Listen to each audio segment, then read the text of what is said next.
નમસ્કાર વિદ્યાર્થી મિત્રો, આપણે સામાજિક વિજ્ઞાન એનો 15મો પાઠ આર્થિક વિકાસ જોઈ રહ્યા છીએ. હવે આપણે જોવાનું છે ભારતીય અર્થકારણનું માળખું. તો ભારતીય અર્થકારણના માળખાની અંદર જુઓ, અર્થતંત્રમાં થતી વિવિધ અસંખ્ય આર્થિક પ્રવૃત્તિઓ કે વિવિધ વ્યવસાયોને 3 મુખ્ય વિભાગોમાં વહેંચવામાં આવે છે. અહીંયા આપણે આર્થિક પ્રવૃત્તિ એટલે કે કોઈ પણ વ્યવસાય, ધંધા, રોજગાર છે એને 3 ભાગમાં વહેંચેલા છે.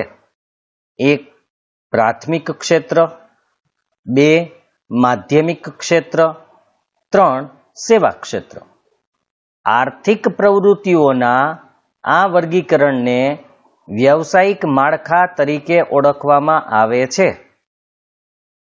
આર્થિક પ્રવૃત્તિઓનું જે આપણે વર્ગીકરણ કર્યું, વર્ગીકરણ એટલે એને છૂટું પાડ્યું છે, અલગ કર્યું છે, એને કહેવાય છે વ્યવસાયિક માળખું. આ 3 વિભાગો અને તેમાં સમાવેશ થતી પ્રવૃત્તિઓની ચર્ચા નીચે મુજબ કરી શકાય. તો પહેલી છે પ્રવૃત્તિ પ્રાથમિક ક્ષેત્ર. આ અર્થતંત્રના આ વિભાગમાં ખેતી તેમજ ખેતી સાથે સંકળાયેલી પ્રવૃત્તિઓ જેવી કે પશુપાલન, પશુસંવર્ધન, મત્સ્ય ઉદ્યોગ, મરઘા બતકા ઉછેર, જંગલો, કાચી ધાતુઓનું ખોદકામ વગેરે પ્રવૃત્તિઓનો પ્રાથમિક વિભાગમાં સમાવેશ થાય. આમ જોઈએ ને, પ્રાથમિક વિભાગ એટલે શરૂઆતની પ્રવૃત્તિ કહી શકાય. જેમ કે ખેતી અને ખેતી સાથે સંકળાયેલી કોઈ પણ પ્રવૃત્તિ, સીધું જ ઉત્પાદન કરતા હોય એવા. ખેતીવાડીમાં અને ખેતીવાડી સાથે કઈ કઈ પ્રવૃત્તિ, તો કે પશુપાલન કરતા હોય કોઈ, પશુ સંવર્ધન, પશુપાલન અને પશુ સંવર્ધન. પશુ સંવર્ધન એટલે એનો વિકાસ કરવો, એમાં નવા નવા આપણે કહે ને કે જે પ્રાણીઓ છે એમાં સુધારો લઈ આવતા હોય, એની પણ નવી જાતો વિકસાવતા હોય, એ પશુ સંવર્ધનમાં આવે. પશુપાલન એટલે તો આપણે ખબર છે કે જે ઘેટા બકરા રાખતા હોય કે ઊંટ રાખતા હોય કે જે પણ ગાય ભેંસ બળદ જે રાખતા હોય એ બધું પશુપાલન છે. મત્સ્ય ઉદ્યોગ, માછીમારી કરતા હોય. મરઘા બતકા ઉછેર, જે લોકો ઈંડાનો વ્યવસાય કરતા હોય અને મરઘાનો એને ઉછેર કરતા હોય, બતકનો ઉછેર કરતા હોય તે.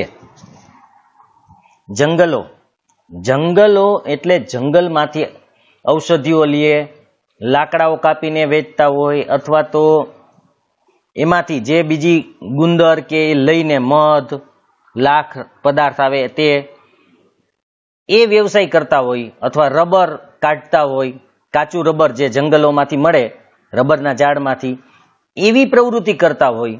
એ પણ ખેતીવાડી સાથે સંકળાયેલી પ્રવૃત્તિ જ કહેવાય. કે કાચી ધાતુનું ખોદકામ, જમીનમાંથી કાચી ધાતુ ખોદતા હોય, પછી એને શુદ્ધ કરવામાં આવે ની પછીની પ્રક્રિયા છે.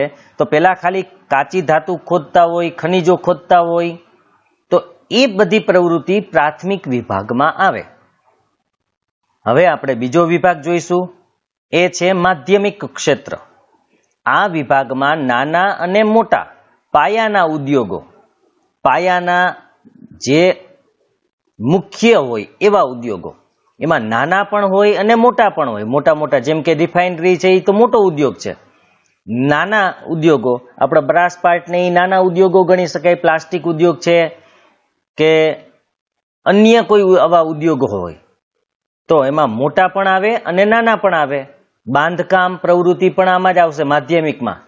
મોટા મોટા પુલો બાંધવા કે ડેમો બાંધવા કે એ બાંધકામ પ્રવૃત્તિઓ છે એ પણ. આ વિભાગ ઉદ્યોગ તરીકે ઓળખાય છે. માધ્યમિક ક્ષેત્રનું બીજું નામ છે ઉદ્યોગ, જેમાં ટાંકણીથી લઈને મોટા મોટા યંત્રો સુધીનું ઉત્પાદન થાય છે. એક નાની ટાંકણીથી લઈને હવાઈ જહાજ કે સ્ટીમરો સુધીનું બાંધકામ ત્યાં થતું હોય, એ મોટે ભાગે માધ્યમિક ક્ષેત્ર ગણાય છે.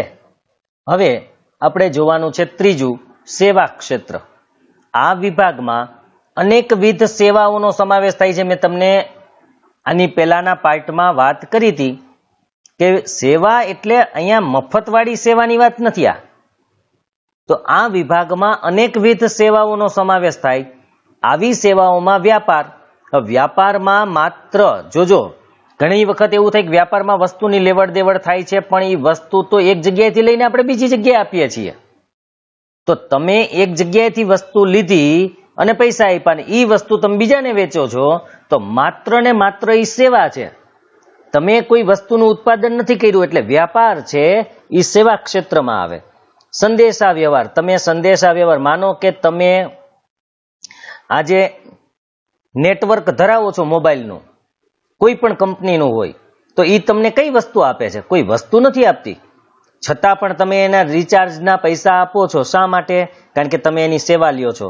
એવી રીતે હવાઈ તથા દરિયાઈ માર્ગો હોય, તમે પ્લેનમાં જાઓ કે દરિયાઈ માર્ગે માલ સામાન મોકલો, તો એ એક સેવા છે. કારણ કે એમાં તમે કોઈ વસ્તુ નથી લેતા, તમે એમાં બેસો છો તો માત્ર એનો થોડાક સમય માટે ઉપયોગ કરો છો, કોઈ વસ્તુ પ્રાપ્ત નથી કરતા એમાંથી, એટલે એને સેવા ગણાય છે. દરિયાઈ માર્ગ, શિક્ષણ. હવે શિક્ષણની જ વાત કરીએ આપણે. કોઈ પણ તમે સ્કૂલે ભણવા જાઓ કે ટ્યુશનમાં ભણવા જાઓ, તો તમને ત્યાંથી કઈ વસ્તુ મળે છે? ઘણા કહે છે જ્ઞાન, પણ જ્ઞાન કોઈ વસ્તુ દેખાય છે? દેખાય એવી વસ્તુ મળતી હોય તો એને તમે સેવા ન કહી શકો. પણ અહીંયા જ્ઞાન છે કે શિક્ષણ છે એ આમ નથી દેખાતું, એટલે એને સેવા ગણવામાં આવે છે. આરોગ્ય, દવાખાને આપણે ગયા, ડોક્ટરે હાથ ચેક કરીને આપણને કીધું કે તમને આ બીમારી છે, એના બદલામાં આપણે પૈસા આપ્યા, તો એમાં વસ્તુ કોઈ નથી મળતી. એવી રીતે બેંક કે વીમા કંપની કે પ્રવાસ ફરવા ગયા, મનોરંજન, પિક્ચર જોવા ગયા, નાટક જોવા ગયા, તો પિક્ચર જોવા જાય તો આપણે કઈ ખુરશી આપણી ઘરની નથી થઈ જતી, ઘરે આવીએ એટલે ખુરશી ભેગા લઈને હાલો નીકળી જાય. આપણે ખાલી થોડોક સમય ત્યાં બેસીએ છીએ, એના બદલામાં આપણને બીજું કઈ ચીજ વસ્તુ નથી મળતી. તો એ મનોરંજન, ખાલી પિક્ચર જોઈને જે આનંદ આવે એ જ. તો એ બધી સેવાઓમાં ગણાય છે. હવે આ ત્રણ વસ્તુનો ડિફરન્સ તમને સમજાઈ ગયો હશે. પ્રાથમિક ક્ષેત્ર એટલે ખેતીવાડી આધારિત વસ્તુઓ હોય, ખાણ ખનીજ કે ખોદકામ હોય એ આવે. માધ્યમિક ક્ષેત્રમાં તમામ ઉદ્યોગો આવે. સેવા ક્ષેત્રમાં એવી વસ્તુ આવે કે જેમાં કોઈ વસ્તુ ન હોય. એવી વસ્તુ આવે કે જેમાં કોઈ વસ્તુ ન હોય, એ વસ્તુની લેવડ દેવડ નથી થતી, એને સેવા ક્ષેત્ર કહેવાય. સામાન્ય રીતે વિકાસશીલ દેશોમાં પ્રાથમિક ક્ષેત્રનું જ પ્રભુત્વ હોય. તો આપણું છે જ. આગળના પાર્ટમાં આપણે વાત થઈ ગઈ કે અહીંયા મુખ્ય વ્યવસાય કયો? તો કે ખેતીવાડી. રોજગારી અને રાષ્ટ્રીય આવકમાં પ્રાથમિક ક્ષેત્રનો હિસ્સો સૌથી વધારે હોય. રોજગારી એટલે કામ ધંધો, તો ખેતીવાડી કેટલા લોકોને કામ ધંધો પૂરો પાડે છે? તો કે 60% લોકોને. અને રાષ્ટ્રીય આવકમાં એનો હિસ્સો કેટલો હોય? તો કે 25% ની આજુબાજુનો હોઈ શકે. તો 25% જેટલો દેશની આવકમાં જેનો હિસ્સો એટલે ફાળો છે, અને 60% લોકોને કામ ધંધો એટલે કે રોજગારી પૂરી પાડે છે.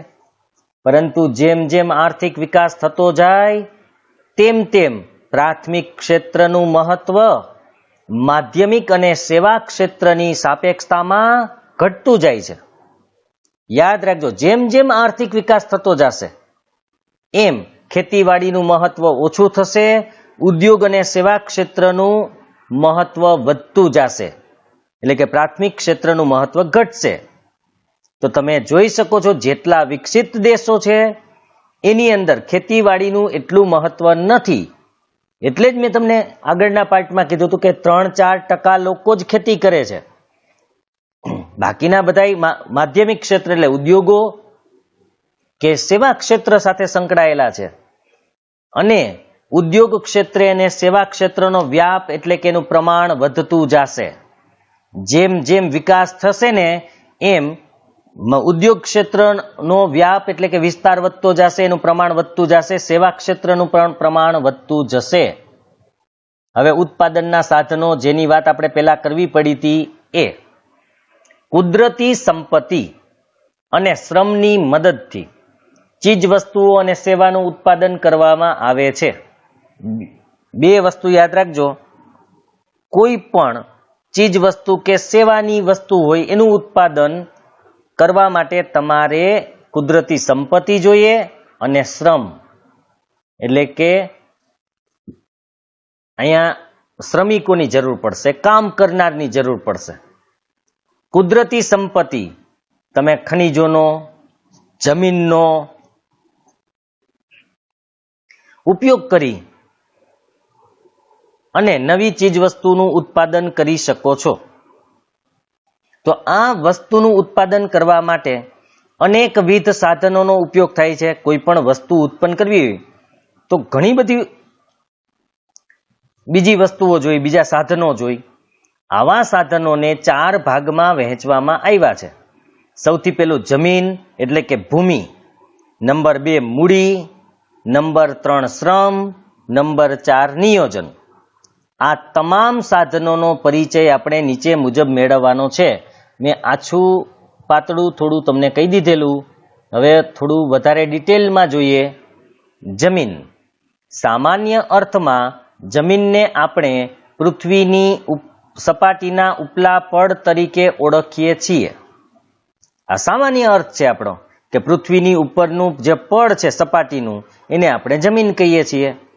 તમે જેને જોઈ શકો છો. પરંતુ અર્થશાસ્ત્રની પરિભાષામાં યાદ રાખજો, અર્થશાસ્ત્ર છે. અહીંથી આપણો 3જો યુનિટ છે ને, એ અર્થશાસ્ત્ર છે. આ 15 પાઠથી ચાલુ કરીને. તો અર્થશાસ્ત્રની ભાષામાં જમીન કોને કહેવાય? તો કે અર્થશાસ્ત્રની પરિભાષા કે એની ભાષામાં જમીન એટલે તમામ પ્રકારની કુદરતી સંપત્તિ કે જેમાં પૃથ્વીની સપાટી પર આવેલા જંગલો, નદીઓ, પર્વતો, પૃથ્વીના પેટાળમાં આવેલા ખનિજો, ધાતુઓ વગેરેનો સમાવેશ થાય છે જમીનની અંદર. જોજો હવે જંગલ, જમીનની સપાટી ઉપર જે જે વસ્તુ આવેલી છે અને અંદર આવેલી છે, એટલે જંગલ પણ જમીન ગણાશે, નદીને પણ જમીન ગણવામાં આવે છે, પર્વતોને પણ જમીન ગણવામાં આવે છે, અને પૃથ્વીની અંદર રહેલા ખનિજો હોય, ધાતુઓ હોય, એને પણ જમીન ગણવામાં આવે છે. આમ આ જમીન છે એ ઉત્પાદનનું કુદરતી સાધન છે. જમીન કુદરતી સાધન એટલા માટે છે કે તે માણસે બનાવેલું નથી. હવે મેં તમને કીધું એમ, જમીન એટલે ખાલી જમીનનો જ અહીં વાત નથી કરવાની. જંગલ તો એ પણ માણસે બનાવેલ નથી, નદી પણ નથી બનાવી, પર્વત પણ નથી બનાવ્યો, અને ખનિજો પણ આપણે નથી બનાવ્યા. એટલે કે જમીન કુદરતી સાધન છે જે આપણે ઉત્પન્ન કરેલું નથી. હવે આવશે મૂડી. મૂડી ઉત્પાદનની પ્રક્રિયામાં ઉપયોગમાં લેવામાં આવતા માનવ સર્જિત સાધનો જેવા કે યંત્રો, ઓજારો, મકાનો વગેરેનો સમાવેશ મૂડીમાં થાય છે. હવે મૂડી આમાં માનવ સર્જિત સાધન જ આવશે. જેમ જમીન કુદરતી હતી સંપત્તિ, એમ મૂડી માનવ સર્જિત જ હોય. જેમ કે કોઈ મશીન બનાવ્યા, યંત્રો બનાવ્યા, સાધન બનાવ્યા, ઓજાર બનાવ્યા, મકાનો બનાવ્યા, કારખાના બનાવ્યા, તો એ બધા મૂડી છે. પૈસા તો છે જ, પૈસાની વાત કરીએ છીએ તો મૂડી છે જ. પૈસા એટલે ખાલી રૂપિયાને એવું નથી, પણ રૂપિયાની આપણે જે બનાવ્યું, જેમ કે કીધું દુકાન માટે મકાન હોય, કારખાના માટે મકાન હોય, કે એના માટે કોઈ મશીનરી કે સામગ્રી હોય, તો એને પણ મૂડી જ કહેવાય છે, જે માણસે બનાવેલી છે. હવે ત્રીજો છે શ્રમ. ભૌતિક વળતરની અપેક્ષાએ કરવામાં આવતા કોઈ પણ શારીરિક કે માનસિક કાર્યને શ્રમ કહેવાય. ભૌતિક વળતર એટલે એના બદલામાં એને કંઈક આપવું પડે, મતલબ કે પૈસાના રૂપમાં કે બીજી કોઈ રૂપે તમે એને આપો અને એ શારીરિક કે માનસિક કાર્ય કરતો હોય તો એને શ્રમ કહેવાય. યાદ રાખજો, શારીરિક અથવા માનસિક કાર્ય બંનેમાંથી ગમે તે કરતા હોય અને એના બદલામાં એ કંઈક વળતર મેળવતા હોય, પૈસા મેળવતા હોય કે કોઈ બીજી વસ્તુ મેળવતા હોય તો એને કહેવાય છે શ્રમ. શ્રમ એ ઉત્પાદનનું સજીવ સાધન છે. કારણ કે શ્રમ કોણ કરે? તો કે મનુષ્ય, માણસ. તો એ ઉત્પાદનનું સજીવ સાધન છે. અહીંયા શ્રમમાં કોનો કોનો સમાવેશ થાય એ જુઓ. ખેત મજૂરો. ખેત મજૂરો કેવો શ્રમ કરે? તો કે શારીરિક. કારણ કે પોતાના શરીરની શક્તિનો ઉપયોગ કરી અને કાર્ય કરવામાં આવે છે, એટલે શારીરિક શ્રમ છે. કામદારો પણ શારીરિક શ્રમ કરે છે. શિક્ષકો માનસિક શ્રમ કરે છે કે માનસિક કાર્ય કરે છે, કારણ કે એને શારીરિક શ્રમ કરવાની આમ જરૂર નથી હોતી. એને માનસિક કાર્ય કરવાનું હોય, એને પોતાના મગજનો, પોતાના જ્ઞાનનો ઉપયોગ કરી અને સામેવાળાને આપવાનું છે. એના બદલામાં વળતર આપે છે સરકાર. માની લ્યો શિક્ષક છે, સ્કૂલોમાં નોકરી કરે તો એને સરકાર અથવા તો પ્રાઇવેટ સ્કૂલ હોય તો એના મેનેજમેન્ટ તરફથી પગાર આપવામાં આવે છે. અને જો ક્લાસીસ કે એવું હોય તો એ ફીના રૂપમાં વળતર મેળવે છે. ડોક્ટરોને ઘણી વખત બંને કાર્ય હોય, ક્યારેક શારીરિક પણ હોઈ શકે, ઓપરેશન જેવું કામ હોય તો, અને માનસિક તો હોય જ, કારણ કે ઓપરેશન કરવામાં માનસિક કાર્ય તો એનું જોડાયેલું જ છે. અથવા તો ખાલી જો કોઈ દર્દીને ચેક કરવાના હોય તો માનસિક કાર્ય છે, કારણ કે એ અત્યાર સુધી જે ભણેલા છે એના જ્ઞાનનો ઉપયોગ કરી અને નક્કી કરશે કે એને કઈ બીમારી છે. કારીગરો મોટે ભાગે શારીરિક શ્રમ હોય છે એમનો. તો આ બધા લોકો છે એ કોઈ પણ પ્રકારનો કાર્ય કરી એના બદલામાં વળતર એટલે કે કોઈને કોઈ પૈસા કે એની અપેક્ષા રાખે છે, તો એને કહેવાય છે શ્રમ. ચોથું છે નિયોજન અથવા નિયોજક. ઉત્પાદનની પ્રક્રિયામાં જમીન, મૂડી અને શ્રમ જેવા ત્રણેય સાધનોનું નફાના હેતુથી કુશળતાપૂર્વક સંયોજન કરનાર વ્યક્તિને નિયોજન કહે છે. જમીન છે, મૂડી એટલે કે યંત્ર, સાધન, સામગ્રી, મકાનો બધું છે, મજૂરો છે, કારીગરો છે, બરાબર, કામદારો છે, પણ એ ત્રણેયને જોડનાર તો કોક હોવું જોઈએ ને. એ જોડનાર સંયોજન એટલે કે ત્રણેયને ભેગા કરી અને ઉત્પાદન કરે છે એને કહેવાય નિયોજક. અને એ ઉત્પાદન શા માટે કરે છે તો કે નફાના હેતુથી, નફો મેળવવા માટે. તો નફાના હેતુથી કુશળતાપૂર્વક સંયોજન કરનાર વ્યક્તિ એટલે નિયોજક. ટૂંકમાં કહીએ તો ત્રણેયને જોડી અને કોઈ પણ ઉત્પાદન કરે, એના બદલામાં પોતે નફો મેળવે તો એને નિયોજક કહેવાય. આ ત્રણેય સાધનોને યોજનાપૂર્વક ઉત્પાદનમાં જોડવાની કામગીરીને નિયોજન કહેવાય. જો આ ત્રણેયને જે યોજનાપૂર્વક જોડે છે એ નિયોજક છે, અને જોડવાની જે કામગીરી કરવામાં આવે છે, જોડવાનું જે કાર્ય કરવામાં આવે છે એ કાર્ય કે કામગીરીને નિયોજન કહેવાય. હવે આપણે ઉત્પાદનના સાધનોની ફાળવણી. ઉત્પાદનના સાધનોની ફાળવણી એટલે શું? તો કે ઉત્પાદનના સાધનોને ક્યાં રોકવા, મતલબ કે જમીન છે તો એનો ઉપયોગ ક્યાં કરવો, મૂડીનો ઉપયોગ ક્યાં કરવો, શ્રમને ક્યાં યુઝ કરવું, તો એ ઉત્પાદનના સાધનોની ફાળવણી છે. તો હવે આપણે જોઈએ, માનવીની જરૂરિયાતો અમર્યાદિત છે. આ પહેલું જે વિધાન હજી આગળ છે જ, પણ પહેલું જે વિધાન છે એ અતિ મહત્વનું વિધાન છે. માનવીની જરૂરિયાતો અમર્યાદિત. ખાસ જોજો કે તમને એવું ક્યારે લાગ્યું કે હવે મારે કોઈ વસ્તુની જરૂર નથી? તો આ દુનિયામાં લગભગ એવી કોઈ વ્યક્તિ બહુ હોય જ નહીં, અથવા હોય તો ઓછી હોય, કે હવે મારે કોઈ વસ્તુની જરૂરિયાત નથી. જરૂરિયાત તો રહેવાની જ છે. આમે કઈ જરૂરિયાત નહીં હોય તો એને ખાવા પીવાની તો જરૂરિયાત હશે કે નહીં? તો જરૂરિયાત તો છે જ. માનવીની જરૂરિયાતો અમર્યાદિત છે એટલે કે અસંખ્ય છે. જરૂરિયાતો પૂરી નથી થતી, સતત જરૂરિયાત હોય જ છે. પણ આ જરૂરિયાતોને પૂરી કરવાના સાધનો મર્યાદિત છે.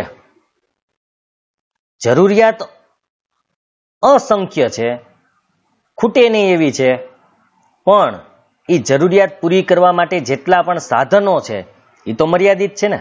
આ જમીન મર્યાદિત છે, આ શ્રમ તો ઠીક છે કે શ્રમ કદાચ વધારે હોય, પણ મૂડી એ મર્યાદિત છે. તમારી જરૂરિયાતો તો વધતી જ જવાની છે, પણ એને પૂરી કરવા માટે જે જે સાધન સામગ્રી જોઈએ છે એ મર્યાદિત છે. વિશ્વના કોઈ પણ દેશ પાસે અમર્યાદિત પ્રમાણમાં સાધનો ઉપલબ્ધ હોતા નથી. કોઈ એવો દેશ હોય ખરો કે જે એમ કે અમારી પાસે જેટલા જોઈએ એટલા સાધનો છે? ના હોય. અમર્યાદિત પ્રમાણમાં કોઈની પાસે કંઈ હોતું જ નથી, લિમિટેડ જ છે બધું. ઉત્પાદનના સાધનોની હંમેશા અછત જ રહેવાની છે, કારણ કે જમીન હંમેશા દિવસે ને દિવસે જમીનની માંગ વધવાની જ છે. એવી જ રીતે મૂડી, મકાન બધાની જરૂરિયાત રહેવાની છે, શ્રમની જરૂરી છે. શ્રમ એટલો જ, શ્રમિકોની, કામદારોની, કારીગરોની એટલી જ જરૂર રહેવાની છે. પરિણામ સ્વરૂપે દરેક દેશ પોતાની પાસે જે મર્યાદિત સાધનો છે એનો ઉપયોગ કેમ, ક્યાં અને કેટલા પ્રમાણમાં કરવો વગેરે પ્રશ્નો સાધનની ફાળવણીમાં ઉદ્ભવે છે. દેશ જો બરાબર, કારણ કે દરેક દેશ માટે આ જરૂરી છે, કારણ કે ઉત્પાદનના સાધનો લિમિટેડ છે, મર્યાદિત છે, હંમેશા એ ઘટતા જ રહેવાના છે. એટલે દરેક દેશ એ જ વિચારશે કે ભાઈ મારી પાસે ઓછામાં ઓછા સાધન છે એનો કેવી રીતે ઉપયોગ કરું, ક્યાં ઉપયોગ કરું, કેટલો ઉપયોગ કરું કે જેથી મારા દેશનો વિકાસ થઈ શકે કે દેશનો વિકાસ થાય. તો એના માટે આપણે નીચે મુજબની ચર્ચા કરવાની છે. સૌથી પહેલો મુદ્દો છે અમર્યાદિત જરૂરિયાતો છે. આપણે અમર્યાદિત જરૂરિયાત એટલે કે માનવીની જરૂરિયાતો અસંખ્ય અને અમર્યાદિત છે. કેટલી જરૂરિયાત છે તમે વિચારો. આપણે ભણવા માટે પણ બુકની, પેનની, હવે તો એમાં પણ વધતું જાય છે. જુદી જુદી બુકો, પેનો, હાઇલાઇટર જોઈ, રબર કે એટલે ઇરેઝર, કંપાસની વ્યવસ્થા આપણે કરવી પડે, ઘણી બધી સાધનોની. અને એ એવું થોડું છે કે આ એક જ વખત લેવાઈ ગયું એટલે પૂરું થઈ ગયું. અમુક વસ્તુ તો વારે વારે જોઈતી હોય. એવી જ રીતે આ તો ખાલી એક આપણા અભ્યાસની વાત છે. આપણા ઘરની વાત કરીએ, આપણા દેશની વાત કરીએ તો અસંખ્ય જરૂરિયાતો અમર્યાદિત. અને માણસનું એક તો મન એવું છે કે કોઈ દી કોઈ વસ્તુ એના માટે પૂરી પડતી જ નથી. આપણે કહીએ તો ચાલીને જતો હોય ને એને એવું લાગે કે મારી પાસે સાયકલ હોય તો કેટલું સારું, તો એની જરૂરિયાત સાયકલ. સાયકલ વાળો એવું વિચારે કે મારી પાસે બાઇક હોય તો કેવું સારું. આમ દરેકને, બાઇક વાળાને કારની, એટલે કે જરૂરિયાતો કરતાંય મહત્વકાંક્ષા વધારે છે એને. એટલે અસંખ્ય અને અમર્યાદિત. વળી એક જરૂરિયાતમાંથી બીજી અનેક જરૂરિયાતો ઉદ્ભવે છે. તમે એક જરૂરિયાત પૂરી કરો એટલે એમાંથી બીજી જરૂરિયાત પેદા થાય. જેમ કે તમારી જરૂરિયાત, માની લ્યો કે કાર લેવાની હતી, તમે કાર લઈ લીધી. હવે કાર માટે પેટ્રોલની જરૂર પડશે, કારને રિપેર કરવાની જરૂર પડશે, કારને સર્વિસ કરાવવાની જરૂર પડશે. તો એક જરૂરિયાત સંતોષો કે એક જરૂરિયાત પૂરી કરો તો બીજી જરૂરિયાત ઊભી થશે. એમાંથી જ એક જરૂરિયાતમાંથી બીજી જરૂરિયાત પેદા થશે. ઘણી જરૂરિયાતો વારંવાર સંતોષવી પડે છે. કેટલીક જરૂરિયાત એવી હોય, મેં તમને કીધું હતું કે આપણે ભૂખ કે તરસ વારે વારે જરૂરિયાત સંતોષવી પડે. કપડાં લેવા વારે વારે સંતોષવી પડે. એવું થોડું છે કે આપણે એકવાર કપડાં લઈ લીધા આખી જિંદગી ચાલ્યા જ રાખવાના છે, કે એકવાર ખાઈ લીધું આખી જિંદગી નહીં ખાવું પડે. તો કેટલીક જરૂરિયાતો વિજ્ઞાન અને ટેકનોલોજીના વિકાસને કારણે પણ ઉદ્ભવે છે. અમુક જરૂરિયાત એવી હતી કે વિજ્ઞાન ને ટેકનોલોજીનો વિકાસ થયો એટલે ઉદ્ભવી છે, પહેલા એની જરૂર નહોતી. જેમ કે આપણે જ અત્યારે વાત કરીએ સંદેશા વ્યવહારના સાધનોની વાત કરીએ, મોબાઈલ, લેપટોપ કે કમ્પ્યુટર, આ બધા શું છે? વિજ્ઞાન ટેકનોલોજીના વિકાસને કારણે ઉદ્ભવ્યું છે. જો એનો વિકાસ ન થયો તો એ જરૂરિયાત જ ન હોત. જો આપણે ઉપગ્રહ ન બનાવ્યા હોત તો સંદેશા વ્યવહારના સાધનો ન હોત. તો અમુક જરૂરિયાતો વિજ્ઞાન ને ટેકનોલોજીના વિકાસને કારણે ઉદ્ભવે છે. આમ અનેક કારણોસર જરૂરિયાતો અમર્યાદિત બને છે. મર્યાદિત છે જ નહીં, લિમિટેડ નથી, અનલિમિટેડ છે. કેટલાય કારણોસર, કારણ કે આ તો ચાલુ જ રહેવાનું છે. આથી આ જરૂરિયાતો પૂરી કરવા માટે જરૂરિયાતોની પસંદગી કરવી પડે. ભાઈ આપણે પહેલા કઈ જરૂરિયાત પૂરી કરવાની છે, આ પસંદ કરવી જરૂરી છે. કારણ કે જરૂરિયાતો તો પૂરી થવાની જ નથી. ઘણી વખત એવું હોય કે અમુક જરૂરિયાત તમે પૂરી કરો અને અમુક જરૂરિયાત તમે પૂરી ન કરો તો પણ ચાલે. આમાં એવું જરૂરી નથી. દાખલા તરીકે આપણે આગળના પોઈન્ટમાં પણ આ વાત આવશે જ, પણ છતાંય કહી દઉં કે આપણે પિક્ચર જોવા જવું છે કે હોટેલમાં ખાવા જવું છે, તો એ કદાચ ન જાવ તો પણ ચાલશે. એટલે એવું જરૂરી નથી કે આપણી જેટલી જરૂરિયાત હોય એ બધી પૂરી કરવી જ પડે. ન કરો તો પણ ચાલે. અમુક જ જરૂરિયાત એવી હોય કે જે પૂરી કરવી જરૂરી છે. હવે જરૂરિયાતોમાં અગત્યાનું ક્રમ એટલે કે કઈ જરૂરિયાત વહેલા પૂરી કરવી, કઈ જરૂરિયાત પછી પૂરી કરવી. આપણે ભણવાની વાત કરીએ તો સૌથી પહેલી આપણી ખરેખર જરૂરિયાત શું છે? તો કે સૌથી પહેલી જરૂરિયાત આપણા માટે બુક, પેન એ છે. બીજી જરૂરિયાતો જે વધારાની, મેં તમને કીધું કે હાઇલાઇટર હોય, ન હોય તો હાલે. પેલા જરૂરિયાતનો અગત્ય કે તમે એવું કરશો કે બુક પછી લેશું, પેલા મારે હાઇલાઇટર લેવું છે, કારણ કે સૌથી અગત્યનું મારા માટે હાઇલાઇટર છે. એવું નથી. એમ કહેવાનો મતલબ કે જરૂરિયાતોનો એક ક્રમ હોય કે કઈ જરૂરિયાત પહેલા પૂરી કરવી, કઈ જરૂરિયાત પછી પૂરી કરવી. એવું જરૂરી નથી કે કારે બધી જરૂરિયાત પૂરી કરવી જ પડે એમ હોય. એવું ખરું કે બધી જરૂરિયાત હું પૂરી અત્યારે ન કરું તો મારું પૂરું થઈ જશે, એવું નથી હોતું.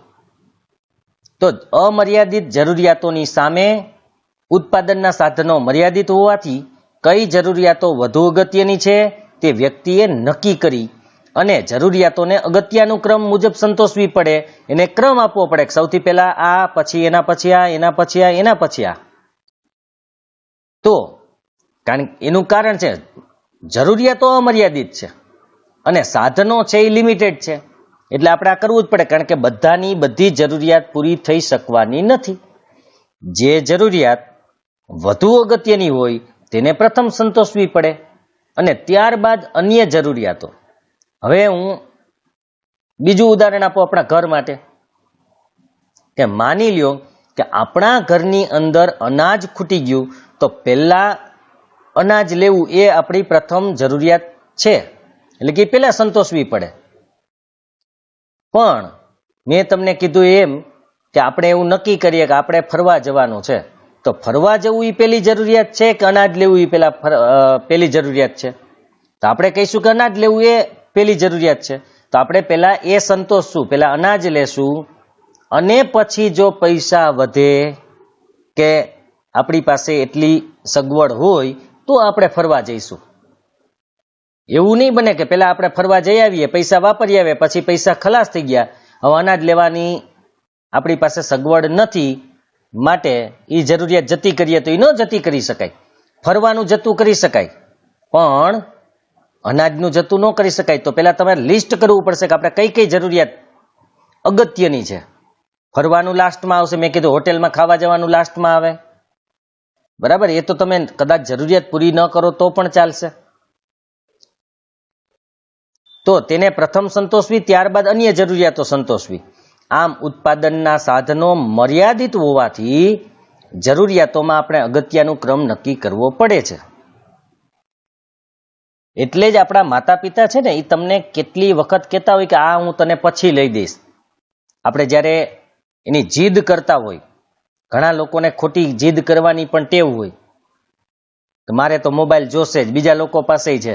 ખરેખર તમારી જરૂરિયાત મોબાઈલ માટેની છે કે નહીં જોઈ લેજો. કે ગેમ રમવા માટે કે ખાલી આ સોશિયલ મીડિયા એટલે કે ફેસબુક કે ઇન્સ્ટાગ્રામ કે વોટ્સએપ માટે તમે મોબાઈલ ખરીદો તો એ જરૂરિયાત છે જ નહીં, એના વગર ચાલી શકે. અને તમારે એવી જરૂરિયાત છે તો એ તો તમે તમારા માતા પિતાના મોબાઈલથી પણ પૂરી કરી શકો છો અમુક વસ્તુઓની.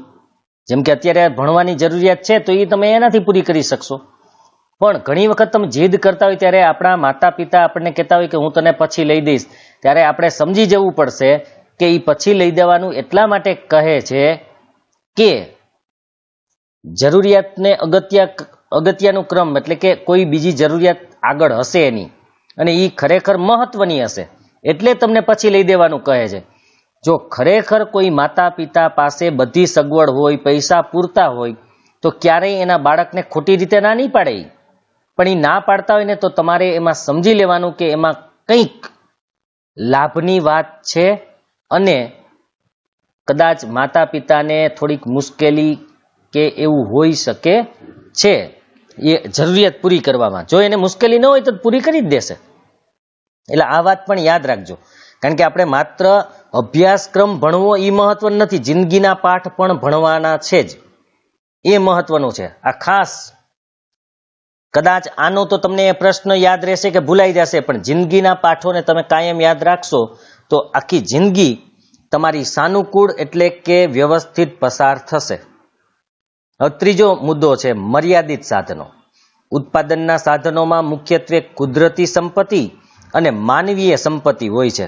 આપણે ઉત્પાદનના બે સાધનો છે મેઇન, એક ભગવાને પેદા કરેલા છે એટલે કે કુદરતી સંપત્તિ, અને એક માનવીય સંપત્તિ એટલે આપણે પેદા કરેલી હોય એવી.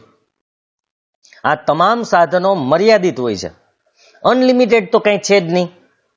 તેથી તેનો કરકસરપૂર્વક ઉપયોગ કરવો પડે. કરકસરપૂર્વક આની પહેલા પણ આપણે સમાજનો 8મો પાઠ ભણેલા ત્યારે આ વાત થયેલી કે કરકસર કરવી એનો મતલબ છે જોઈએ તેટલો જ ઉપયોગ કરવો. જેટલો જોઈએ એટલો જ ઉપયોગ કરો તો એ કરકસર છે, અને જોઈએ એના કરતા પણ ઓછો ઉપયોગ કરીએ તો એ કંજુસાઈ છે, એ નથી કરવાનો. અને જોઈએ એના કરતા જો વધારે ઉપયોગ કરીએ તો એ ઉડાઉપણું છે, એ પણ નથી કરવાનું. તો અહીંયા તમામ સાધનો મર્યાદિત છે, તેથી તેનો કરકસરપૂર્વક ઉપયોગ કરવો પડે અને પસંદ કરેલી જરૂરિયાતોને લક્ષમાં લઈને સાધનોની ફાળવણી કરવી પડે. કારણ કે આપણે નક્કી કરવું પડે કે આપણી પહેલા જરૂરિયાત કઈ છે, એ મુજબ સાધનોને ગોઠવવા પડે.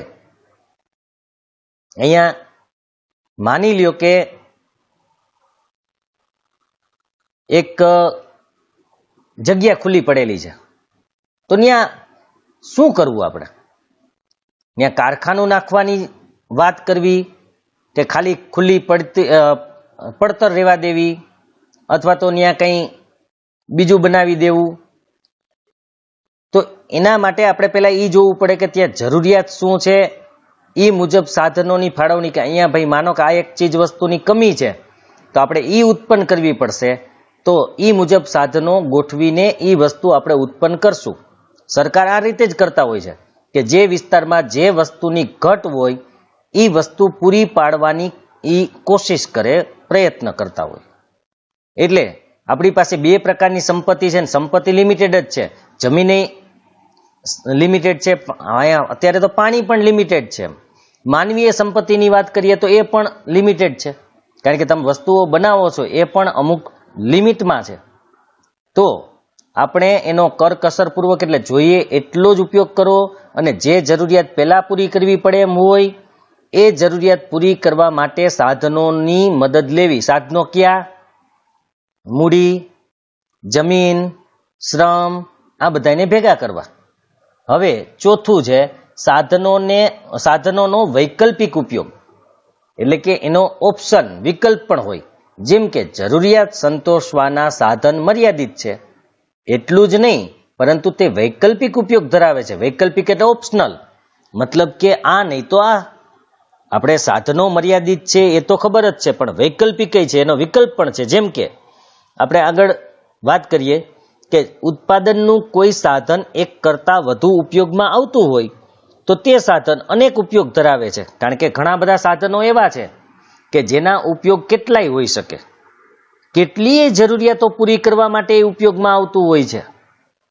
આ સાધનનો એક સમયે એક જ ઉપયોગ થઈ શકે છે. આ સાધનનો એક સમયે એક જ ઉપયોગ થઈ શકે છે. તેથી આ ઉપયોગ વૈકલ્પિક છે એમ કહેવાય, કારણ કે ઉપયોગ અનેક છે પણ ઉપયોગ એક સમયે તો એક જ થાય, એક સમયે એક જ ઉપયોગ થાય છે. દાખલા તરીકે હું તમને ઉદાહરણ આપું કે ખેતીવાડી માટે ટ્રેક્ટર છે, તો ટ્રેક્ટર છે એ ખેતીને ખેડવા માટે પણ વપરાય છે, માલ સામાન લઈ જવા માટે પણ વપરાય છે. પણ જ્યારે તમે ખેતરને ખેડતા હોય તો માલ સામાન નહીં જાય, ત્યારે તમે પેલો ઉપયોગ કરો છો. જ્યારે માલ સામાન તમે લઈ જતા હશો ત્યારે ખેતરને ખેડી નહીં શકો. આમ એનો વૈકલ્પિક ઉપયોગ છે. ઉપયોગમાં ઘણા આવે છે પણ વૈકલ્પિક ઉપયોગ છે. એટલે જે આપણે પહેલા વધારે અગત્યનું હોય એ પહેલા કરીએ છીએ, બાકીનું પછી જરૂરિયાત સંતોષીએ છીએ. અહીંયા એક ઉદાહરણ પણ આપેલું છે કે જમીનમાં ઘઉંનો પાક વાવીએ તો બાજરી, મકાઈ, મગફળી કે અન્ય પાક લઈ શકાતા નથી.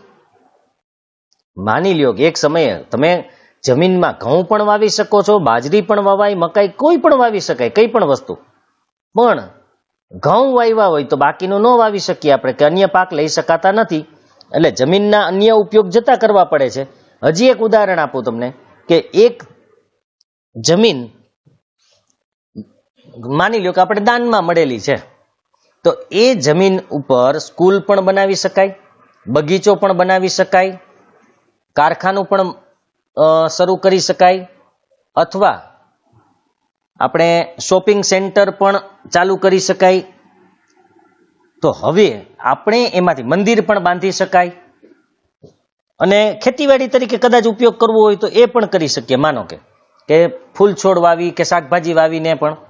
તો હવે આપણે કયો ઉપયોગ કરવો, તો એ આપણે નક્કી કરવાનું છે. કોના ઉપરથી નક્કી કરવાનું છે? તો આપણી જરૂરિયાત ઉપરથી, કે કઈ જરૂરિયાત આપણે પહેલા પૂરી કરવી પડે એમ છે, એ ઉપરથી નક્કી કરવું પડે. એટલે વૈકલ્પિક છે. હવે એ જમીનનો જો તમે મંદિર તરીકે ઉપયોગ કરશો તો સ્કૂલ તરીકે ઉપયોગ નહીં થાય, સ્કૂલ તરીકે કરશો તો શોપિંગ સેન્ટર કે દુકાનો નહીં બનાવી શકાય, દુકાન તરીકે ઉપયોગ કરશો તો કારખાનું નહીં નાખી શકાય. મતલબ કે આ બધા સાધનોનો વૈકલ્પિક ઉપયોગ છે, એક વિકલ્પ છે. ઉપયોગ ઘણા બધા છે, પણ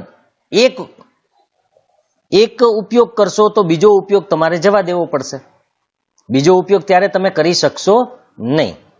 આમ ઉપરોક્ત પરિસ્થિતિમાં વધુમાં વધુ જરૂરિયાત સંતોષાય તે રીતે ચીજ વસ્તુઓ અને સેવાઓના ઉત્પાદનમાં સાધનોની ફાળવણી કરવામાં આવે છે. જો સાધનો કેવી રીતે રોકવામાં આવે, ફાળવવા એટલે પૂરા પાડવા, આ સાધનો કે સેવા કેવી રીતે સાધનો કેવી રીતે ફાળવે છે કે વધુમાં વધુ ચીજ વસ્તુ અને સેવા ઉત્પન્ન કરી શકાય. ઓછામાં ઓછા સાધનોથી વધુમાં વધુ ઉત્પાદન કેમ મેળવાય એ જોવામાં આવે છે, એ રીતે સાધનો ફાળવે છે. હવે ઉત્પાદનના સાધનોની ફાળવણીની પદ્ધતિઓ, ઉત્પાદનના સાધનોની ફાળવણીની પદ્ધતિઓ જે છે એની વાત કરીએ આપણે.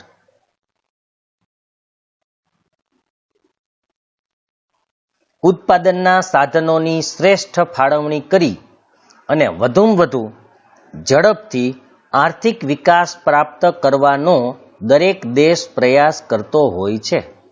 ઉત્પાદનના એની પાસે જેટલા પણ સાધનો છે એને શ્રેષ્ઠ ફાળવણી કરવી એટલે એવી રીતે ફાળવવું કે એનાથી વધુમાં વધુ ઉત્પાદન થઈ શકે અને એનો આર્થિક વિકાસ ઝડપથી થાય, વધુ થાય, એવો દરેક દેશ પ્રયાસ કરે. એટલે સાધનો ફાળવવા એ જ મહત્વનું છે. કેવી રીતે ફાળવવા આયોજનપૂર્વક, જેથી ઝડપથી ઉત્પાદન થાય, ઝડપથી વિકાસ થાય. તો ઉત્પાદનના સાધનોની ફાળવણીની મુખ્ય બે પદ્ધતિઓ છે, એક બજાર પદ્ધતિ અને બીજું સમાજવાદી પદ્ધતિ. બજાર પદ્ધતિ અને સમાજવાદી પદ્ધતિ બંને પદ્ધતિ એકબીજાથી તદ્દન વિરોધી છે. આપણે બંને પદ્ધતિઓનો અભ્યાસ અહીંયા કરવાનો છે, એટલે આપણે અગાઉ કંઈ નથી કહેતા, પણ બંને પદ્ધતિ એકબીજાથી બિલકુલ ઉલટી છે. ખાલી એક જ વસ્તુ એના માટે કહી દઉં કે બજાર પદ્ધતિની અંદર જે કોઈ પણ વસ્તુ હોય એની માલિકી એક વ્યક્તિની હોય, કે પ્રત્યેક વ્યક્તિ પોતપોતાની માલિકી ધરાવે છે. દાખલા તરીકે બજાર પદ્ધતિમાં કારખાનું કે દુકાન કોઈની માલિકીની હોય, પણ સમાજવાદી પદ્ધતિમાં દુકાન કે કારખાનું કે ખેતર કે કંઈ પણ એ કોઈ એક વ્યક્તિનું ન હોય, એ આખા સમાજનું હોય, એ આખા દેશનું હોય, એ સરકારનું હોય, એટલે કે સરકારના હાથમાં હોય. એટલે બે એકબીજાથી તદ્દન વિરોધી છે.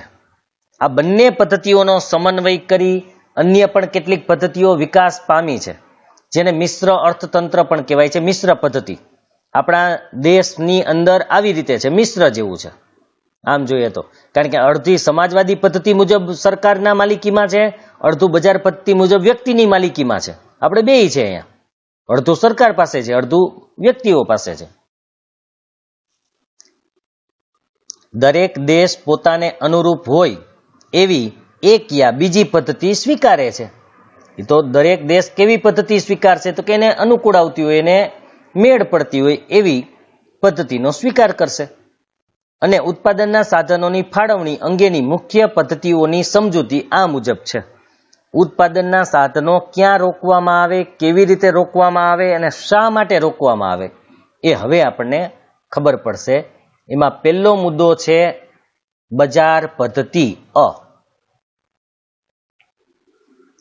અમેરિકા, જાપાન વગેરે જેવા દેશોએ પોતાનો આર્થિક વિકાસ બજાર પદ્ધતિથી કર્યો હતો. જેટલા પણ વિકસિત થઈ ગયેલા દેશો છે એને આ પદ્ધતિથી વિકાસ કરેલો છે. બજાર પદ્ધતિને મૂડીવાદી પદ્ધતિ તરીકે પણ ઓળખવામાં આવે છે. યાદ રાખજો, બજાર પદ્ધતિમાં મુખ્ય પૈસો છે, મૂડી છે, એટલે એને બજાર પદ્ધતિ કહેવાય છે. એમાં સેવાની ભાવના ઓછી હોય છે. અહીંયા હું સેવા એટલે ઓલી સેવાની જ વાત કરું, મફતવાળી, કેમ કે જેમાં લોકોનું ભલું થાય એવું બહુ ઓછું હોય. આમાં મુખ્યત્વે પૈસાનું મહત્વ વધારે હોય એટલે એને બજાર પદ્ધતિ કહેવાય છે. તો મૂડીવાદી પદ્ધતિ પણ છે. આ પદ્ધતિમાં ઉત્પાદનના સાધનોની ફાળવણી નફાને આધારે થાય છે. કોઈ પણ સાધન ક્યાં ઉપયોગ કરશે તો કે જ્યાં સૌથી વધારે નફો મળે ત્યાં. બજાર પદ્ધતિમાં આ મુખ્ય છે. બજાર પદ્ધતિનો મુખ્ય ધ્યેય જે છે કે વધુમાં વધુ નફો કમાવો. તો પોતપોતાના સાધનો, જેમ કે માની લ્યો કે એક મકાન મારી પાસે પડેલું છે, તો હું એ મકાનનો યુઝ ક્યાં કરીશ? જ્યાં સૌથી વધારે મને પૈસા મળે, ભાડે આપવાથી, અથવા તો હું ત્યાં મારો પોતાનો વ્યવસાય કરું તો ટૂંકમાં કહીએ, અથવા તો માની લ્યો કે જેસીબી મશીન ધરાવે છે તો એનો ઉપયોગ ક્યાં કરશે? તો કે જ્યાં વધુમાં વધુ એને ભાડું મળતું હોય ત્યાં. તો બજાર પદ્ધતિમાં મુખ્ય વાત એ છે કે ઉત્પાદનના સાધનોને એવી જગ્યાએ રોકવામાં આવે કે જ્યાં સૌથી વધુ નફો મળે. આ પદ્ધતિમાં ઉત્પાદન અને તેની સાથે સંકળાયેલા આર્થિક નિર્ણયોમાં કેન્દ્ર સ્થાને નફો હોય. કેન્દ્ર એટલે મુખ્ય નફો છે. આમાં ઉત્પાદન કરવું કે એની સંકળાયેલા આર્થિક નિર્ણય, કયા કયા આર્થિક નિર્ણય એ કહી દઉં હું તમને. સૌથી પહેલા તો ઉત્પાદન, કઈ વસ્તુનું ઉત્પાદન કરવું, કેટલું ઉત્પાદન કરવું, ક્યારે ઉત્પાદન કરવું, બરાબર છે, એમાં ફેરફાર કરવો કે ન કરવો, આ બધા નિર્ણય નફાને ધ્યાનમાં રાખીને જ કરે. નફો મુખ્ય છે. જે વસ્તુ સૌથી વધારે વેચાતી હોય, જેમાં સૌથી વધુ નફો મળતો હોય એવી વસ્તુનું જ ઉત્પાદન કરવામાં આવશે બજાર પદ્ધતિમાં. લોકોને જે વિવિધ ઉદ્યોગોમાં મૂડીરોકાણ કરવાનું નફાકારક જણાયું તેમાં તેઓએ મૂડીરોકાણ કર્યું.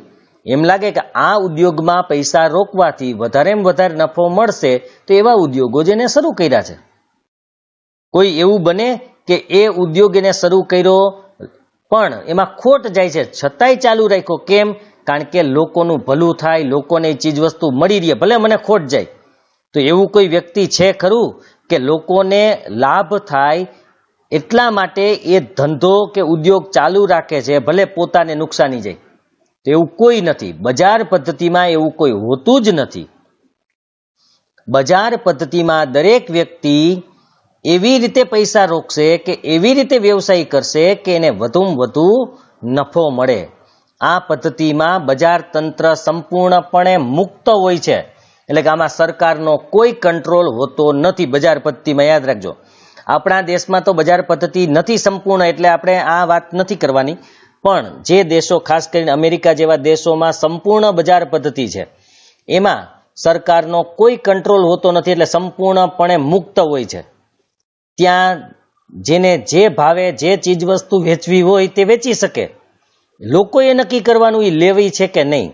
સરકાર એના ઉપર કંટ્રોલ ધરાવતી નથી કે ભાઈ નહીં, તમારા ચીજ વસ્તુનો ભાવ આટલો નહીં, આનાથી ઓછો રાખવો જોશે. હવે માની લ્યો કે એને ભાવ નક્કી કરી નાખ્યો એક વસ્તુનો 100 રૂપિયા, પણ એ વસ્તુ વેચાતી નથી. કેમ કે લોકોને મોંઘી લાગે છે. તો એ નક્કી કરશે કે ભાઈ 100 રૂપિયામાં નથી વેચાતી તો આપણે 90 રાખીએ. તો એના મુજબ કરશે. કોના મુજબ? વેચાય છે કે નથી વેચાતી એના મુજબ, એટલે કે માંગ મુજબ. એને ડિમાન્ડ કહેવાય. ડિમાન્ડ કેટલી છે? જો કોઈ વસ્તુની માંગ વધી જાય તો એનો ભાવ પણ વધી જાય, યાદ રાખજો. અને જેની માંગ ઘટે એનો ભાવ પણ ઘટી જાય. બસ બજાર પદ્ધતિમાં આ જ નિયમ છે કે માંગ વધે તો ભાવ વધે, માંગ ઘટે તો ભાવ ઘટે. સરકારની કોઈ ચોક્કસ આર્થિક નીતિ કે ભૂમિકા હોતી નથી. મેં તમને કીધું એમ સરકારનો કોઈ કંટ્રોલ ન હોય, સરકાર એને કોઈ માર્ગદર્શન કે એવું પણ નથી આપતી કે એના ઉપર કોઈ નિયંત્રણ નથી હોતા એના. બજાર તંત્રમાં સ્પર્ધાનું તત્વ અનોખી કામગીરી બજાવે છે. અહીંયા મુખ્યત્વે સ્પર્ધા જ હોય છે. બજાર તંત્રનો આધાર જ સ્પર્ધા છે.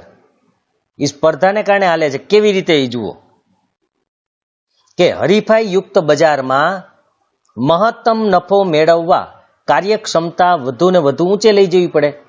જો એક તો હરીફાઈ છે, એક જ સરખી જાતની 10 વસ્તુ મળે છે બજારમાં, છતાં તમારે એમાં વધારે નફો મેળવવો છે તો શું કરવું પડે? કાર્યક્ષમતા ઊંચી લઈ જાવ.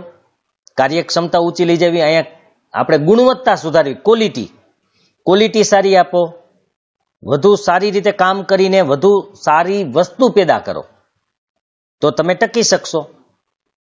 હવે બરાબર જોજો કે તમે બજારમાં જ્યારે કંઈ પણ લેવા જાઓ છો તો આપણે એક વાત ચોકલેટ અથવા વેફરની કરીએ તો કેટલી જાતની ચોકલેટ અને કેટલી જાતની વેફર મળે છે વિચારો. પણ તમે કઈ વેફર લ્યો છો? તમે ગમે એ નથી લઈ લેતા. તમને જે નક્કી જ કરેલું હોય, જો પહેલેથી તમને જે પસંદ હોય એ પછી કદાચ વધારે પૈસાવાળી હોય તો પણ લઈએ છીએ. આપણે એવું નક્કી કરીએ કે સસ્તી હોય ગમે લઈને આવતા રહીએ, હાલો ને બબલું હોય તો બબલું લઈ આવીએ, સસ્તું મળે. એવું નથી કરતા આપણે. તો કહેવાનો મતલબ અહીંયા એ જ છે કે એ લોકો એની ક્વોલિટી એટલી સારી રાખે કે જેથી વસ્તુ વેચાય જ. જો કેટલી ચોકલેટ કે કેટલી પ્રકારની વેફર્સ એવી હશે કે જેને બહુ કોઈ લેતું નહીં હોય, બહુ ઓછા લેતા હશે. તો બજાર તંત્રમાં વસ્તુ પેદા કરવી કે ન કરવી એ એના વેચાણ ઉપરથી ખબર પડી જાય. અને હરીફાઈ હોવા છતાં પણ નફો મળે ક્યારે? જો એની ગુણવત્તા કે ક્વોલિટી સારી લઈ જાય તો. આ પ્રક્રિયાને કારણે અનેક નવા સંશોધન થાય. જો એને સારી રીતે ગુણવત્તા સુધારવી હોય તો એ નવું સંશોધન કરશે કે હવે આમાં શું કરીએ તો આપણે વધુ વસ્તુ વેચાય અને વધુ નફો પ્રાપ્ત થાય, અને ઉત્પાદનની નવી પદ્ધતિઓ શોધે. એટલે અહીંયા આપણે છે જ ઉત્પાદનની નવી પદ્ધતિઓ શોધાય કે જેથી ખર્ચ ઘટે અને નફો વધુ મળે. એક ઉદાહરણ આપું તમને કે એક વેફર બનાવતી કંપની હતી. આપણે નામ મેં પહેલા કીધું હતું કે આપણે આમાં નામ નહીં લઈએ, પણ વેફર બનાવતી કંપની હતી. પહેલા હાથેથી બનાવતા એ લોકો. પછી જેમ માંગ વધતી ગઈ એમ એને નવી પદ્ધતિઓ વિકસાવી, જેમ કે મશીનો આવી ગયા. મશીનોથી વેફર બનાવવા માંડ્યા, જેથી માણસોની પણ જરૂર ઓછી પડવા માંડી, ઝડપથી બનવા માંડ્યું, સારું બનવા માંડ્યું, વધુ બનવા માંડ્યું. તો અહીંયા એ લોકો શું કરશે? નફો મેળવવા માટે નવા સંશોધનો કરશે, નવી ઉત્પાદન પદ્ધતિઓ વિકસાવશે, જેના દ્વારા ઉત્પાદન મહત્તમ થાય, વધુમાં વધુ થાય. અને આના લીધે દેશનો આર્થિક વિકાસ પણ ઝડપથી થાય, કારણ કે વસ્તુ વેચાય તો એનાથી ટેક્સ પણ મળે. દેશને બજાર પદ્ધતિમાં ટેક્સ હોય જ છે. આમ બજાર પદ્ધતિમાં સ્પર્ધા કે હરીફાઈનું તત્વ અદ્રશ્ય હાથની જેમ સમગ્ર બજાર ઉપર નિયંત્રણ રાખે છે. જો સરકાર કોઈ નિયંત્રણ નથી રાખતી, પણ સ્પર્ધા કે હરીફાઈનું તત્વ છે એ નિયંત્રણ રાખે. કારણ કે સ્પર્ધામાં તમારે ટકવું હોય તો તમારે એમાં ફેરફાર કરવો જ પડે. વિચારજો, જો સ્પર્ધા જ ન હોય તો કોઈ ફેરફાર નહીં કરે. માની લ્યો કે એક જ કંપની દેશમાં હોય અને એક જ જાતની વસ્તુ બનાવે. માની લ્યો કે આપણે ચોકલેટની વાત કરીએ, એક જ પ્રકારની ચોકલેટ અહીંયા બને છે, તો પછી તમારી ફરજિયાત લેવી જ પડશે. એ ભાવે કે ન ભાવતી હોય, તમારે લેવી જ પડશે. તો એને કારણે હરીફાઈ તો છે નહીં, એટલે ભાવ પણ એના મુજબ જ લેશે, કારણ કે એને ખબર છે ફરજિયાત બધા લેવાના જ છે. પણ બજાર પદ્ધતિમાં સ્પર્ધા હોય છે, અને સ્પર્ધામાં જો ટકવું હોય તો એને ફેરફાર કરવો પડે. જો એને ફેરફાર ન કરવો હોય તો એને બંધ કરી દેવી પડશે ઉત્પાદન, એટલે કે કારખાનું કે ઉદ્યોગ બંધ થઈ જશે. એનો કહેવાનો મતલબ કે બજાર ઉપર નિયંત્રણ આવે એટલે આપોઆપ પોતાની વસ્તુઓ સુધારતું જાય. અહીં અદ્રશ્ય એક હાથ છે કે જે કંટ્રોલ ધરાવે છે. કોઈ અનલિમિટેડ અથવા તો હરીફાઈને કારણે કોઈ પોતાના ચીજ વસ્તુના ભાવ મન ફાવે એવા પણ ન રાખી શકે. કોઈને એમ થાય કે મારે તો ગમે એટલા ભાવ લેવા છે તો એ નહીં લઈ શકે. એ ક્યારે લઈ શકાય? જો એક જ હોય તો. એક જ કંપની એક જ વસ્તુ પેદા કરતી હોય તો ગમે એટલા ભાવ લઈ શકે, કારણ કે બીજેથી ક્યાંય લેવા જવાની શક્યતા જ નથી. જો શક્યતા બીજે ક્યાંય હોય જ નહીં તો ફરજિયાત તમારે લેવું પડશે. તો અહીંયા ખાસ યાદ રાખજો, સ્પર્ધા કે હરીફાઈનું તત્વ અદ્રશ્ય હાથની જેમ સમગ્ર બજાર ઉપર નિયંત્રણ રાખે છે. આ પદ્ધતિમાં રાજ્યનો હસ્તક્ષેપ ન હોવાથી આ પદ્ધતિને મુક્ત અર્થતંત્ર પણ કહેવાય છે. યાદ રાખજો, હસ્તક્ષેપ એટલે દખલગીરી. મેં તમને કીધું કે રાજ્ય એટલે અહીં સરકાર.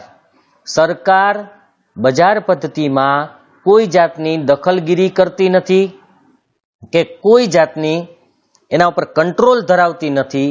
જેને જે પેદા કરવું હોય, જેટલું પેદા કરવું હોય, જેટલો ભાવ રાખવો હોય એ રાખી શકે. એમાં સરકાર કઈ નહીં, પણ ભાવ તો મેં કીધું એમ કે ભાવ ગમે એટલો રાખે તો સામે લે છે કે નહીં એના ઉપર આધારિત છે. વધુ ભાવ રાખશે તો કઈ નહીં લે તો આપોઆપ એને ભાવ ઘટાડવો પડશે. પણ અહીંયા સરકાર એના ઉપર કંટ્રોલ નથી ધરાવતી, માટે એનું નામ મુક્ત અર્થતંત્ર પણ છે. એટલે બજાર પદ્ધતિના 3 નામ થયા. એક તો બજાર પદ્ધતિ, એક મૂડીવાદી પદ્ધતિ પણ કહેવાય, અને ત્રીજું છે મુક્ત અર્થતંત્ર પણ કહેવાય છે. હવે બજાર પદ્ધતિના લક્ષણો આપણે જોઈ લઈએ. બજાર પદ્ધતિના લક્ષણો તો પેલું બજાર પદ્ધતિનું પેલું લક્ષણ છે કે ઉત્પાદનના સાધનોની માલિકી વ્યક્તિગત કે ખાનગી હોય. ખાનગી એટલે પ્રાઇવેટ, આપણી એમ, અથવા વ્યક્તિગત એટલે એકની. મેં પેલા કીધું હતું કે અહીંયા ખાનગીનો મતલબ અથવા તો બજાર પદ્ધતિનો મેઇન પોઈન્ટ જ આ છે કે કારખાનું હોય તો એ આપણું હોય, દુકાન હોય તો આપણી હોય, ખેતર હોય તો આપણું હોય, મકાન હોય તો આપણું હોય, કોઈ પણ ધંધો રોજગાર હોય કે કોઈ પણ વસ્તુ હોય તો એ વ્યક્તિગત માલિકીની હોય, એક વ્યક્તિની હોય અથવા તો સહિયારી 4-5 વ્યક્તિ વચ્ચેની હોય, પણ ખાનગી હોય, સરકારી નહીં. ખાનગી એટલે સરકાર સિવાયની, વ્યક્તિગત, પ્રાઇવેટ. આ એક મેઇન બાબત યાદ રાખજો. બીજી, બજાર પદ્ધતિમાં આર્થિક પ્રવૃત્તિના કેન્દ્રમાં નફો હોય. કોઈ પણ ચીજ વસ્તુ પેદા શા માટે કરે છે? તો કે નફો મેળવવા. આ મુખ્ય વાત. ત્રીજી, ગ્રાહકોને પસંદગી કરવાની વિશાળ તક મળે, કારણ કે કંપનીઓ વધારે હશે, ઉત્પાદનો વધારે હશે. મેં હમણાં જ કીધું 10 જાતની ચોકલેટ મળતી હોય તમને પસંદગીની તક છે, પણ એક જ જાતની ચોકલેટ મળતી હોય ફરજિયાત લેવાની, પસંદગી કરવાનો કોઈ મોકો જ નથી. તો અહીંયા પસંદગી કરવાની પણ તક મળે છે. સરકારનો હસ્તક્ષેપ બજારમાં હોતો નથી, એટલે કે સરકાર કોઈ કંટ્રોલ ધરાવતી નથી. ઉત્પાદનના સાધનોની ફાળવણી કેવી રીતે કરે? તો કે નફા આધારિત છે. જ્યાં સૌથી વધુ નફો મળે ત્યાં એ ઉત્પાદનના સાધનોને રોકશે. મેં કીધું હતું જે જમીનનો વધારે ભાવ મળે કે જે જમીનનું વધારે ભાડું મળે એ લોકોને જમીન આપશે.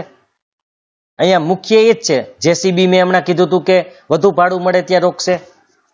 તો કહેવાનો મતલબ કે સાધનોને કેવી રીતે ફાળવે? તો કે સૌથી વધારે જ્યાં નફો મળતો હોય એવી જગ્યાએ. ત્યાર પછી આર્થિક નિર્ણયો ભાવતંત્રના આધારે લેવાય. આર્થિક નિર્ણય એટલે મેં કીધું હતું કે કઈ વસ્તુ ઉત્પન્ન કરવી, કેટલી ઉત્પન્ન કરવી, એ ઉત્પન્ન કરવી કે હવે બંધ કરી દેવી, એનો ભાવ ઘટાડવો કે વધારવો, ભાવ વધારવો ઘટાડવો તો ભાવતંત્ર જ છે, પણ કેટલી ઉત્પન્ન કરવી, બંધ કરવી કે ન પેદા કરવાનું ચાલુ રાખવું, અથવા એમાં ફેરફાર કરવો કે નહીં, બીજી વસ્તુ કોઈ ઉત્પન્ન કરવી, તો એ ભાવતંત્રના આધારે. માનો કે જે વ્યક્તિની વસ્તુ વેચાવાની ઓછી થઈ જાય તો એને ખબર પડી જાય કે આપણી વસ્તુ બરાબર નથી, એટલે કાં એ વસ્તુમાં ચેન્જીસ લઈ આવે, કાં વસ્તુ ચેન્જ કરીને બીજી કોઈ વસ્તુ ઉત્પન્ન કરવાનું ચાલુ કરી દે, કાં એ વસ્તુમાં થોડો ફેરફાર કરીને નવી વસ્તુ લઈ આવે. એ ભાવતંત્ર ઉપરથી ખબર પડી જાય, ભાવ રાખે એના ઉપરથી. અહીંયા કારણ કે મુખ્ય એનો ભાવ જ છે. ડિમાન્ડ, જેને માંગ અને ભાવ, એના ઉપરથી નક્કી થાય કે માંગ કેટલી છે એ ઉપરથી નક્કી થાય. જો માંગ વધતી જતી હોય તો ભાવ વધતો જાય. તો જો માંગ વધે તો સમજી લેવાનું કે એને હજી આ વસ્તુ વધુ ને વધુ ઉત્પન્ન કરવાની છે, પણ માંગ ઘટતી હોય તો સમજી લેવાનું કે કાં ભાવ ઓછો થશે અથવા તો વસ્તુને બદલવી પડે એવું છે. આમાં આપણે ઘણા બધા ટૂંકા ટૂંકા પ્રશ્નો પૂછાય એવા છે કે જેમાં બજાર પદ્ધતિના લક્ષણો જણાવો, બજાર પદ્ધતિના લક્ષણો જણાવો, તો એ 2 માર્કમાં પણ પૂછી શકાય અને 3 માર્કમાં. જો 2 માર્કમાં પૂછવાનું થાય તો 4 મુદ્દા લખવાના, 3 માર્કમાં પૂછાય ત્યારે 6 મુદ્દા લખવાના છે. એવી જ રીતે નીચે એક મુદ્દો છે કે બજાર પદ્ધતિના લાભો, તો એમાં 5 મુદ્દા છે એટલે એ પણ 2 માર્કમાં એમ પૂછી શકાય. આમ હવે આપણે આ બજાર પદ્ધતિના લાભ છે એ નેક્સ્ટ પાર્ટમાં જોશું. નેક્સ્ટ પાર્ટમાં આપણો પાર્ટ છે એ પૂરો થઈ જશે, પણ અત્યારે આપણે થોડીક ચર્ચા કરી લઈએ કારણ કે પાછળ પ્રશ્નો છે જ. તો આ પણ એવી જ રીતે બજાર પદ્ધતિની મર્યાદા અથવા ખામી પણ પૂછાઈ શકે છે. એ પણ પોઈન્ટ વાઇઝ જ છે. સમાજમાં એક વાત યાદ રાખજો કે ગુજરાતીની જેમ પેરેગ્રાફથી પ્રશ્નો લખવાના નથી. વિજ્ઞાન અને સમાજ એમાં મુદ્દા પાડીને જ લખવાના છે ને આ તો મુદ્દા વાઇઝ જ છે. જુઓ, હવે સમાજવાદી પદ્ધતિના લક્ષણો પણ આવી રીતે મુદ્દા પાડેલા જ છે, પોઈન્ટ વાઇઝ છે. એના લાભો જોશું, એની પણ ખામીઓ જોશું, અને છેલ્લે મિશ્ર અર્થતંત્ર, એના મુદ્દા એમાં જ આવી જાય છે. એટલે હવે નેક્સ્ટ આપણે આ જે પાઠ છે એ આપણે પૂરો કરી દેશું અને બજાર પદ્ધતિના લાભ ત્યાંથી આપણે સ્ટાર્ટ કરશું.